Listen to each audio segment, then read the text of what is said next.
start from the beginning. What Yes. is Tantra and how can it benefit me? Such a beautiful question. So Tantra is really becoming more and more popular, which is super fascinating for me. And Tantra is a ancient body of work. It's ancient teachings and scriptures that are really speaking into the essence of non-duality. We've got Floof, Simi's new kitten, also joining us. Oh, and purring so loudly. The essence of non-duality and really feeling and coming back to our wholeness as humans, embracing every aspect of our humanity as holy, as sacred, as divine, and also a portal of spiritual growth and development. So it's a very rich body of work, and in this retreat we're also going to dive into sexuality, which Tantra is often very connected to, is sexuality work, and tantric sex is often a thing that I get asked a lot about. And we're definitely going to be going into this topic, exploring what it means, sacred sexuality. How is our sexuality sacred, and how do we free ourselves from conditioning, from pattern, from shame, from guilt? How do we heal these deep wounds that are connected to our sexual innocence, the innocence of our eros, and our erotic wisdom and our sensuality, and all the life force that gives us. So that is one of the things we're going to really dive deep into over this retreat. And how is this Tantric retreat unique?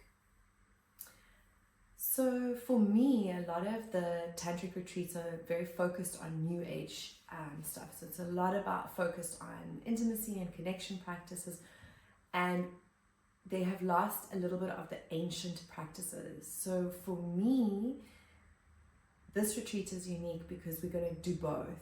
We're going to be grounding ourselves, we're going to be resourcing our nervous systems, opening our hearts through very ancient practices that haven't changed in millennia. This is not something we've invented recently. This is like a thread, a current of wisdom that is very old. And then infusing that with temple evenings that are more playful, that have got a bit more modern, that are more of this new age. So it's really blending these two worlds of Tantra. And now talking about these modalities, who is this retreat aimed for? Is it for beginners? Is it for advanced? I mean, it's such a beautiful thing because these practices are always the same. It doesn't matter if it's the first time you're doing the practice or you've been doing it for 20 or 40 or 60 years. The core practices are always the same, which means that it's open to every single level.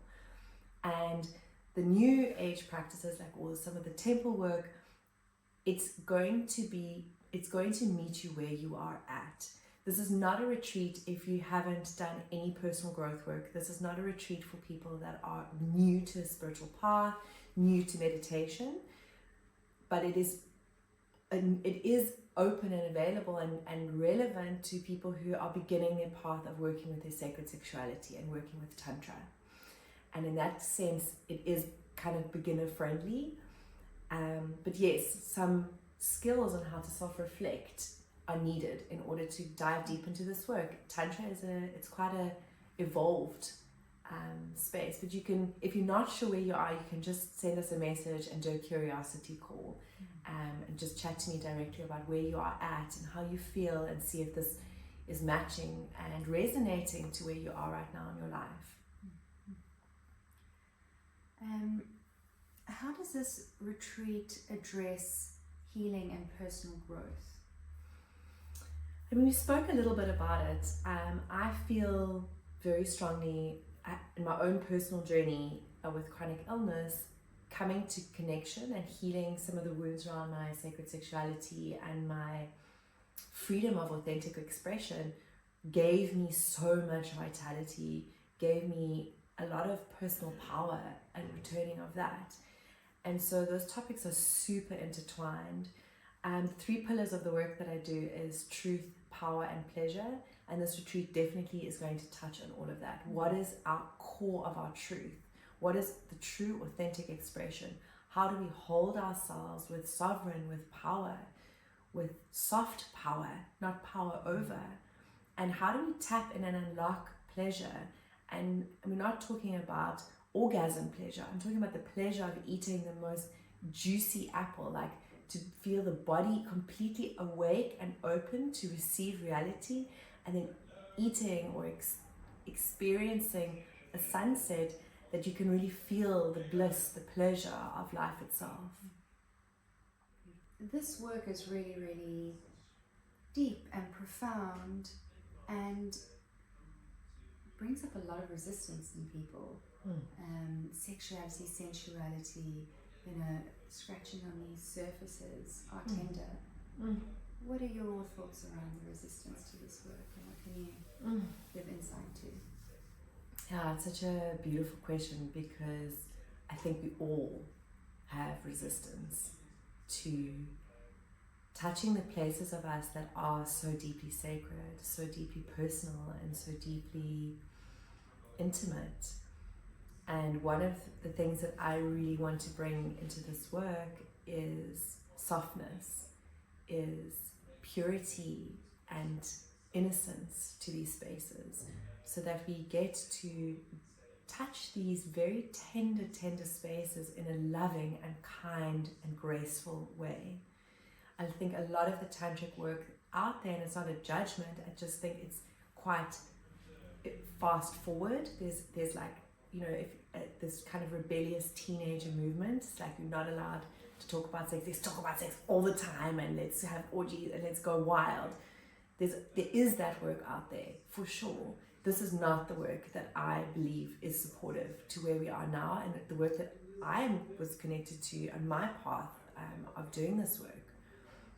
And for me, infusing with these ancient practices that are so unbelievably supportive, we are rooting in the core spiritual divinity of our true nature, and from there, the grittiness of some of our very human aspects don't feel as intense to touch and caress. There's more openness and there's more spaciousness. You touched on your personal journey. I'd like to know a little bit more about that. What brought you to this work? Yeah, so I worked in corporate for many years as a strategic consultant, and had a burnout and was riddled with fatigue and chronic pain. I was in bed for 3 years. I went to multiple doctors. So part of that deep fight for my life, frustration, pain, anxiety, stress, all these aspects obviously led me on a path.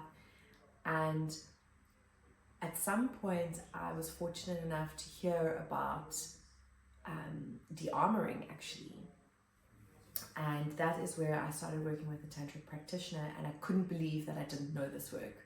I couldn't believe what a gift it was to have access to this body of teachings, and the life force, the vitality that it brought online with me, the creativity that it came online with working with my sexuality, with having space for authentic expression, to work with the interplay and learn how to communicate needs, boundaries, desires, has influenced every aspect of my life. And beyond just this format of relating, this impacts like business relationships, this impacts friendships, family dynamics. So yeah, that was my path, and I had to teach it. I was like, I can't believe that everybody doesn't know this. And so that is my devotion to the work. And it just keeps giving every year, more and more. And great, you touched on our next question, which is like, how do you ensure a safe environment for participants? We're touching on big things here, and we're allowing so much expansion and openness, and we're inviting you to come fully. How do we remain safe in this environment? How do we protect our boundaries, consent, all these openings need to also be held. Yes, yeah, and that's such an important part of it, is to feel held. When we feel really truly held and contained, we can then expand to levels beyond. And so part of the foundation of these retreats is really giving everybody permission to own their boundaries and to communicate their no's extremely freely. Anybody who's close to me knows how often I say the word no.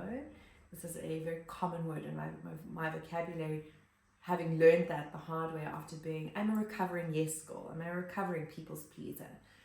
So holding a safe space is really honoring your body, and this is stuff we will teach through the practices, how to feel your yes, how to feel your no, and permission to always say no.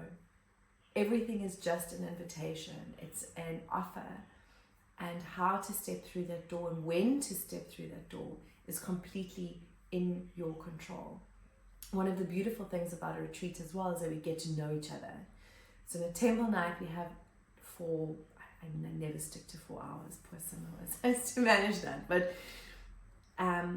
in the retreat we have space to get to know each other as a group. We have space to work one-on-one with me, to come when there's things arising in you so that we can go deeper. So from a feeling of a container and being held, a retreat is the ideal place to come and do this work, because there is just so much more time to spend together and so much additional support on the sides that is available to you.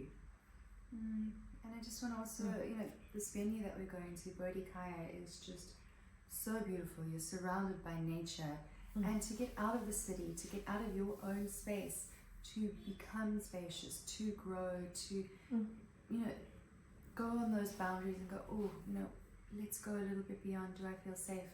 And having that spaciousness and that safety net and the support. Yeah, it's amazing. And the retreat space that we're in is the Wild Pod, so it's we're only a group of 12 people. It's not the whole of Bodhikaya, it's not a huge group. We are 12 people journeying together. And this is also really important. It's not a big group, so that there's a lot of capacity to get to know each other and to hear each other's stories. We all have a story, with our work with our sexuality, with our work with our spirituality, with healing our hearts and healing our relationship with our bodies. We all have a story, and this is what's beautiful, so we can get to know these stories of each other and learn from each other's experiences. Yeah, so 12 participants. That brings me to one of our next most frequently asked questions. Yes. Is this for singles? Is this for couples? Can I come alone if I am in a relationship? Oh, yeah, beautiful. So yes, singles, welcome. Couples, welcome. Single in a relationship, of course you are welcome. The only thing to consider with being in a couple is having some conversations around your boundaries. As couples, it can be really, really beautiful to come to these retreats and to actually do the work together, and you can negotiate that the entire time. In communication also with me, like how much you want to join with others for some eye gazing or some intimate practices. And when I say intimate, we are not getting right in there. These are practices of opening up to the subtleness of our sensuality, practices that really encourage the soft opening and not going straight in there for the full hunk. If you're in a relationship, it's also good to have clarity around boundaries, but this is also something you can metabolize with me. Just give me a call and we can absolutely talk about it, and I can support you to have these discussions with your partner. No problem.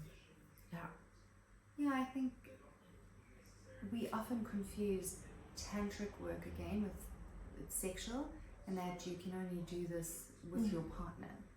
And that it involves always sex. This retreat is not going to involve that unless that is something that you actively desire, and this is something that is in consent and boundaries to every single person in the room. The chances that happens on these retreats is not often. the work that we are doing is inner work. It's about your relationship with your sexuality and how that manifests, and how when you return to the innocence of your eros, it becomes not non-attached into another, and it becomes your own never-ending, abundant fountain, waterfall of juicy energy. That's what we are interested in. That's what ignites us and gets us turned on by life, and not just by the act of sex itself. So the retreat is not focused on that. It's focusing on turning on your life force current, your juiciness to drink and enjoy life to its fullest. Well, with that, that is a huge, my imagination goes all over the place. Like, what are we going to be doing on the retreat? What does a day look like? So one thing I have to be really honest about is that I don't plan everything. It's not a linear process. So I have core practices that we will teach, but basically we'll wake up in the morning, we will meet for meditation or a dance, then we will have breakfast all together, and then we will return to, there'll probably be a bit of break, shower, and then return into the session room. There'll be a daily sharing circle, and there'll be the practices. So the practices are Tantra. I'm not even going to explain it, but it's like this beautiful breath movement. It's activating the body, and it's really tapping into the undercurrent of our cosmic nature that is inherent in every breath that we take. We'll be doing Tantric yoga, which is a traditional asana practice, yogic practice. Which you need no yoga experience for. No, the opposite. The opposite. It's. I just recently did it on another retreat and got reminded of. It was actually the first tantric thing I'd ever done, and to be reminded 8 years later of this practice, it's been so healing. It's actually like not even at the back of my mind. It's right here what that teaches, and like the constant reminder of bringing that in daily, hourly to my existence right now is so important. Yeah, it's a really powerful practice. We will definitely be uncovering healing work with our sexuality. So this is one of the topics that we're going to go dive into. And sensuality, sensual play. What does it mean to eat with our hearts and our bodies fully open?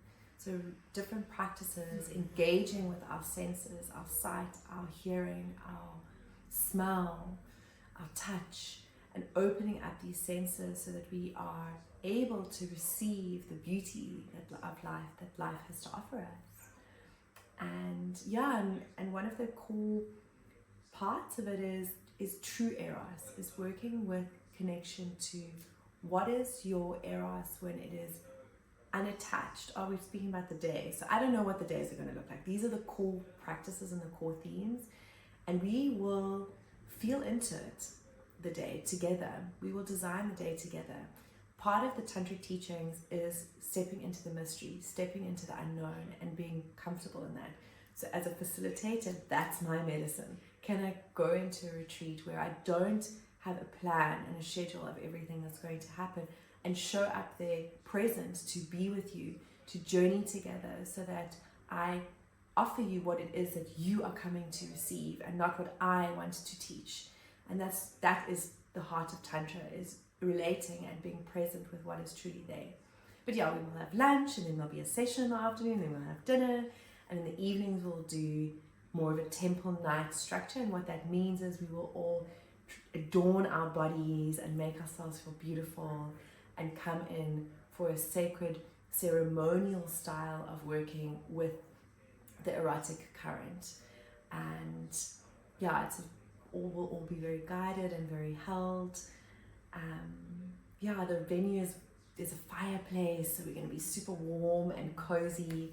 It's the perfect thing to do in winter, and that's what I'm most looking forward to, is gathering together to do the work, to be together in this like super cozy forest cabin. Okay, so we've gone through all of like the tangible questions on our sheet.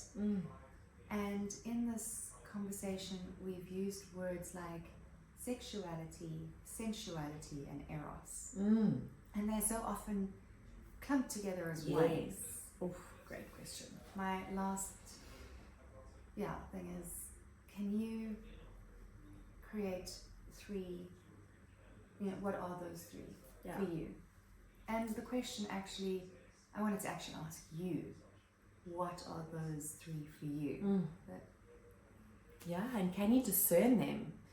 Because they're such different energies and such different currents and different qualities that are all held in the base, that are all held in the sacral chakra and the root chakra, that are stirring there in the pelvis and the belly. But they have such different threads and nuances.